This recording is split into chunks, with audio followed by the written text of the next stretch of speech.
So I ran across this article and I kind of want to cover it with you.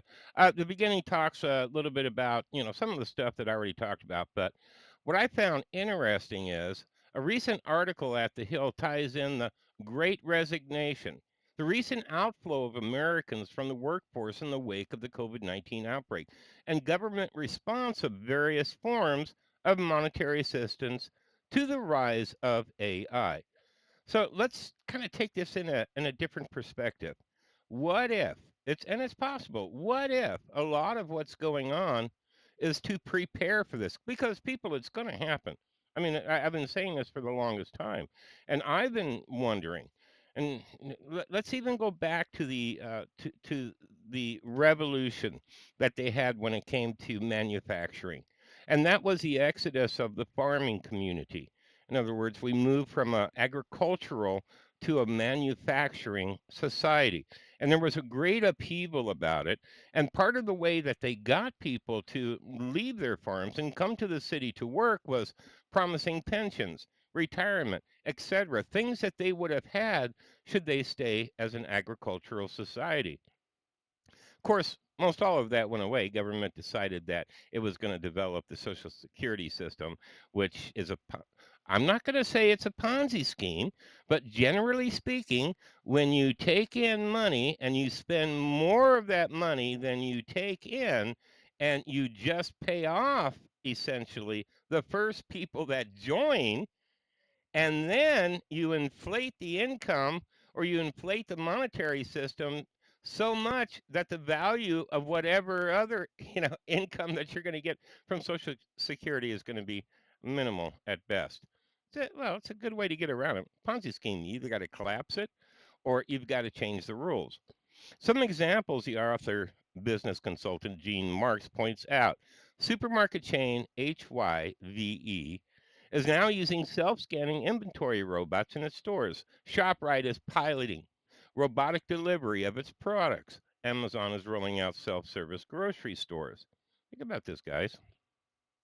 Where where are people going to go to work? Where are they going to get an income? Where? And then, of course, if they have no income, where are they going to live? Per the New York Times, companies are now using robots to make French fries, mix drinks, and even clean toilets. Okay, this one I'm really good at. I like that. That whole clean. I want one. Cleans toilets. I mean, have you ever worked at a store and you need to go in and clean the bathroom? No, but what did I do? It sucks. I'm for the clean toilets, all right? I'm all for it. And they never ask for a raise, nor do they even ask for pay. Oh, and brings up another thing too. Reason I know that we're going to a robotic society is that they're looking at some of the different states are looking at ways to get income tax from the robots, even though they have no income. Gotta have that. Hey, we gotta have that revenue, man. Writes Marks, a California eatery now offers robot served Japanese food. A robot that makes pizza is replacing workers while another company prospers as it sells robotic arms that make everything from burgers to salads to sushi. These companies know one thing for sure. Robotic servers and robotic arms show up for work every day. Of course, they do break down. Now, they can break down. They can get a virus also. We know about computer viruses, so it may not be as good as what we're thinking. Your demands for higher pay, more time off, increased benefits, and greater say in how your employees conduct their business are being answered. How you're being replaced by machines. So, congratulations. Soon you'll be able to work from home for as long as you desire. Now, let's go back to the whole millennial thing. I know there's a big joke out, okay, and they talk about this, and this is part of the big joke about millennials and young people. So this gal goes in, and it there's a video on this. It's really funny. This gal goes in for an interview. Hang on.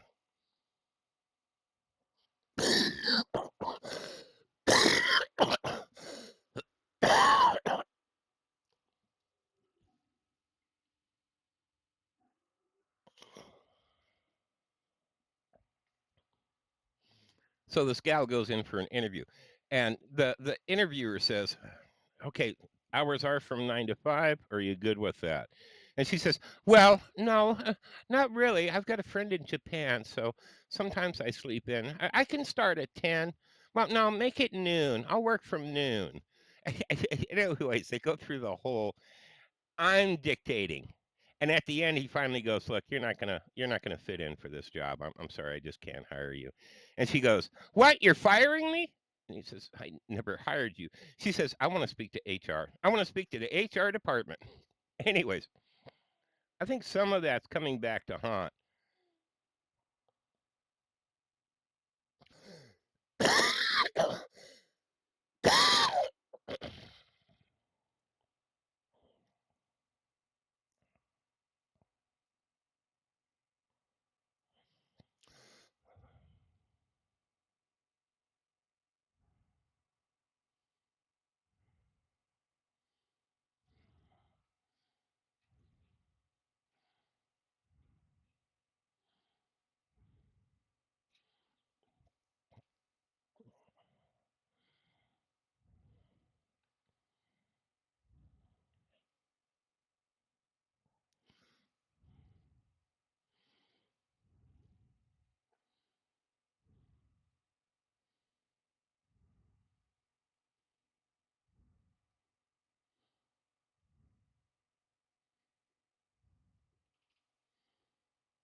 So then they go into, a little bit of philosophy. I'm not going to cover all that.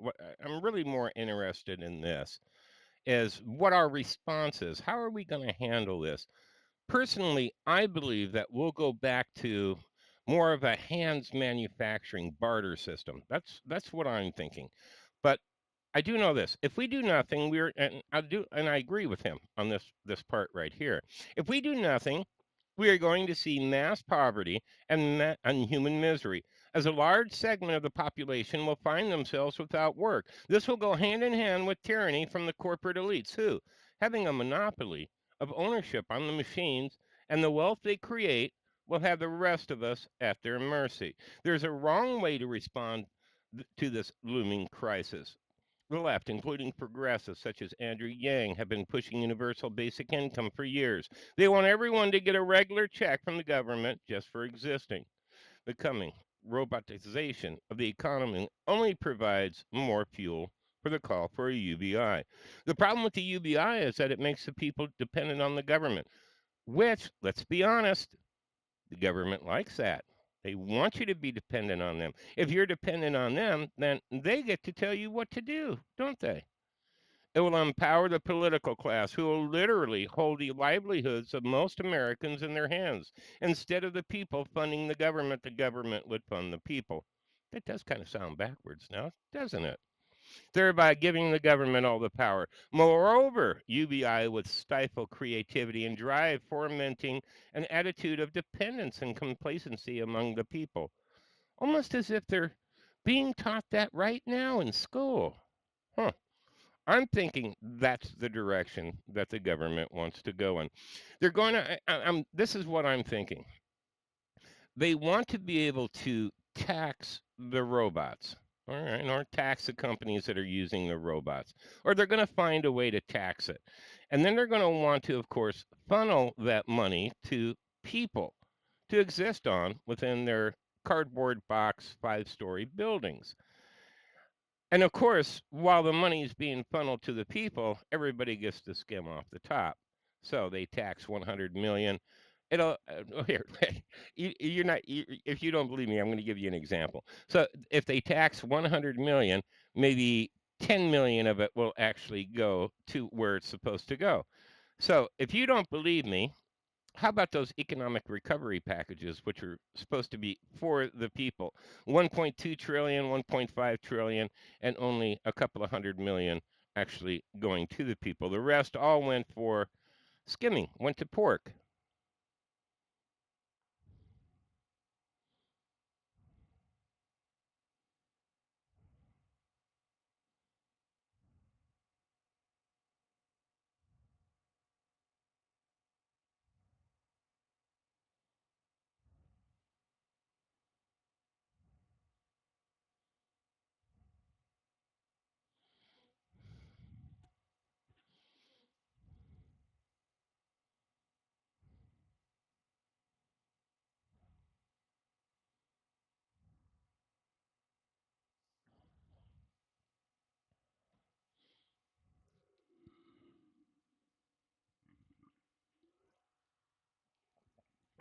Now, they continue with their own, philosophy and what they think should work, which, some of it, again, does kind of make sense. But I do see people selling products or making it themselves and then selling it.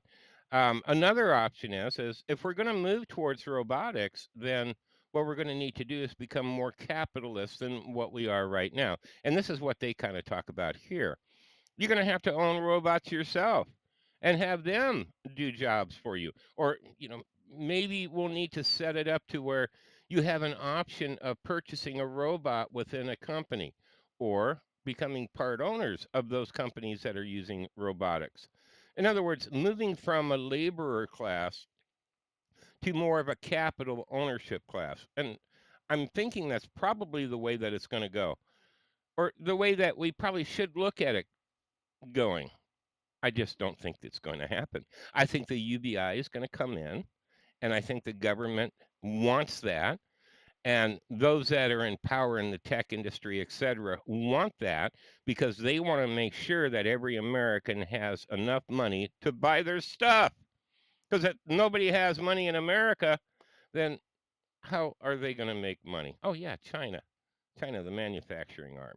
Anyways, something to think about. Love to hear your comments. Love to hear what you guys think we ought to do about it. I'm John Masters. This is Masters Report.